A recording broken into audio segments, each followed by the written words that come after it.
রান্নাঘরে খাবার কোন দিকে মুখ করে রান্না করা উচিত, এমনই আরো কিছু বাস্তু নিয়ম আজ আমরা আপনাকে বলতে চলেছি।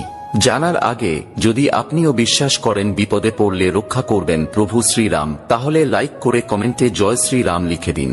নাম্বার 1, বাস্তু অনুসারে রান্নাঘর সর্বদা বাড়ির দক্ষিণ পূর্ব দিকে হওয়া উচিত এবং উত্তর অথবা পূর্ব দিকে মুখ করেই সেখানে রান্না করা উচিত।